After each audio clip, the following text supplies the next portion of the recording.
안녕하세요, 여러분. 오늘도 해운산업의 흐름부터 조합의 다양한 활동과 소식까지 알차고 유익한 이야기로 한국해운조합 뉴스TV가 찾아왔습니다. 벌써 5월에 봄이 가고 6월에 여름이 오는 듯합니다. 6월에도 여러분들의 모든 일이 순조롭게 진행되기를 바랍니다. 6월의 바다처럼 시원한 한국해운조합의 소식을 가져왔는데요. 지금 바로 첫 소식 만나볼까요? 첫 번째 소식입니다. 조합은 제21대 대통령 선거를 앞두고 5월 20일 화요일 해양수산부 장관 출신 국민의힘 중앙선거대책위원회 조승환 정부혁신단장, 5월 21일 수요일 더불어민주당 중앙선거대책위원회 문대림 해양수산위원회 위원장을 만나 연안 해운업계가 직면한 현실과 어려움을 설명하고 대선 이후 해운산업 발전을 위한 7가지 정책 비전을 전달했습니다. 조합이 제시한 주요 정책 비전은 매양선원 세제 형평 실현, 연안해운 생존권 보장, 수도권 선원 교육 인프라 확충, 국적 선원 체계적 양성, 바다 인력난 해소 국가 책임제, 해양 강국의 사법 기반 구축, 해사법원 설립 추진, 서민도 부담 없는 1,500원 연안여객 대중교통 운임제 도입, 섬관광진흥법 제정해 해상교통과 연계한 섬관광산업 육성 기반 마련, 노후 선박 감축 등 해운산업의 지속가능한 발전과 성장을 위한 7대 과제로 구성되어 있습니다. 특히 이번 제안서는 연안해운산업이 당면한 현안을 체계적으로 정리하고 향후 국정과 정책 공약으로 반영할 수 있는 구체적인 정책 방향을 제시함으로써 해운산업의 전략적 육성을 위한 제도적 기반 구축의 당위성을 강조했습니다. 조합의 이채익 이사장은 해운산업은 국민의 삶과 국가 물류의 기반을 동시에 책임지는 필수 인프라라며 조합의 정책 비전 제안을 정책에 반영함으로써 해운산업이 지역 균형 발전과 국가 경쟁력 강화에 핵심적인 역할을 할 수 있도록 적극 뒷받침해 줄 것을 기대한다고 밝혔습니다. 지속가능한 해운산업 환경 조성을 위해 다양한 노력을 이어가는 한국해운조합을 응원해주세요. 두 번째 소식입니다. 이번 소식은 여름의 문턱에 선 6월의 따뜻한 바람처럼 훈훈한 소식입니다. 조합은 지난 5월 14일 조합의 미래 해운인재 양성을 위한 지원 사업과 관련해 제1호 기탁자가 탄생했다고 밝혔습니다. 목포 합동 석유 상사 박희서 대표가 그 주인공으로 이번 기탁을 통해 1천만 원의 기금을 조합에 전달했습니다. 박희서 대표는 목포 상공회의소 상임위원이자 조합의 감사직을 2019년 8월부터 2024년 8월까지 수행했으며 지역경제 및 해운산업 발전에 기여하고 있다는 평가를 받고 있습니다. 이번 기탁은 조합이 추진 중인 해운업계 성장 및 선원 양성 등을 위한 지원사업 기금 마련의 첫 번째 사례로 해운업계와 조합이 함께 지속가능한 산업성장과 인재 발굴을 위해 나눔의 뜻을 모았다는 점에서 큰 의미를 지녔습니다.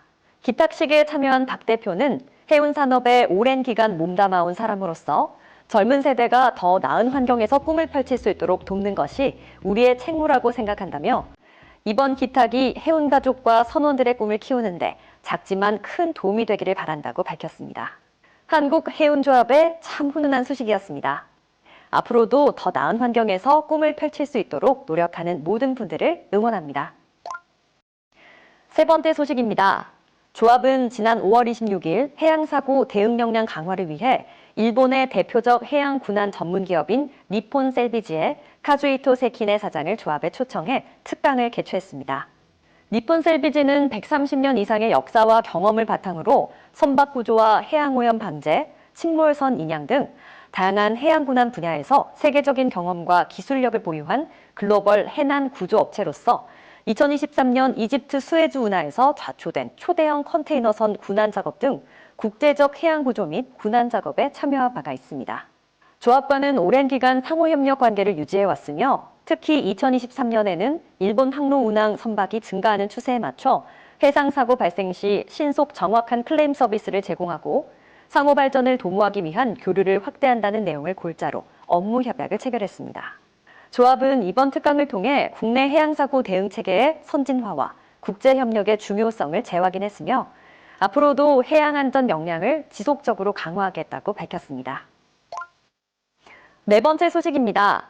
한국해운조합은 섬 주민의 정주 여건 개선과 복지 증진을 위해 전북 군산, 부안 지역에 여객선 천원 요금제 운임 지원 전산 매표 시스템 구축을 추진하고 있다고 밝혔습니다. 이를 위해 조합은 시스템 자체 개발과 유지 보수를 전담하여 군산권은 6월 중, 부안권은 7월 말부터 조합 전산매표 시스템을 본격 가동할 계획입니다. 안정적인 천원요금제 운영을 위해 구축되는 이번 전산매표 시스템은 섬 주민에게 편리하고 신뢰성 있는 승선 절차를 제공할 것입니다.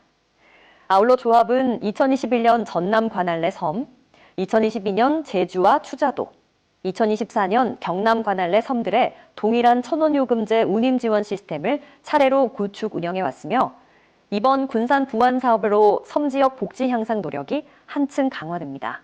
한편 조합은 지난 4월 말 강화군과 협력하여 강화군 섬주민 승선 절차 간소화 시스템 및 출향 및 여객운임 지원 시스템을 본격 운영 중이며 앞으로도 섬주민의 이동 편의와 삶의 질 개선을 위한 다각적인 지원 사업을 지속해 나갈 예정입니다. 5번째 소식입니다. 조합은 지난 5월 24일 상암동 월드컵 공원 평화의 광장에서 제30회 바다의 날 마라톤 대회에 참가했습니다. 이번 바다의 날 마라톤에는 조합 이채익 이사장을 포함해 조합 직원 40여 명이 참석했습니다. 바다의 날 마라톤은 국정기념일인 5월 30일에 바다의 날을 기념해 바다의 소중함을 일깨움과 동시에 해사 안전과 해상 무사고를 기원하기 위해 매년 열리고 있습니다. 조합도 매년 바다의 날 마라톤에 참석하고 있으며 5km, 10km와 하프 코스를 완주했습니다. 이번 바다의 날 마라톤 대회에서는 해양 관련 업계가 총결집함으로써 해양 관련 산업의 중요성을 다시 한번 부각시키고 정부의 신해양 강국 진입을 위한 해양 관련 산업 집중 육성 노력에 힘을 보탰습니다. 오늘 준비한 한국해운조합 뉴스는 여기까지입니다. 다음 소식도 한국해운조합의 지속가능한 해운산업의 흐름부터 조합의 다양한 활동과 소식까지 알차고 유익한 이야기로 여러분과 함께하겠습니다. 끝으로 조합에서 선정한 6월의 섬 아름다운 홍도를 여러분들과 함께 공유하고자 합니다.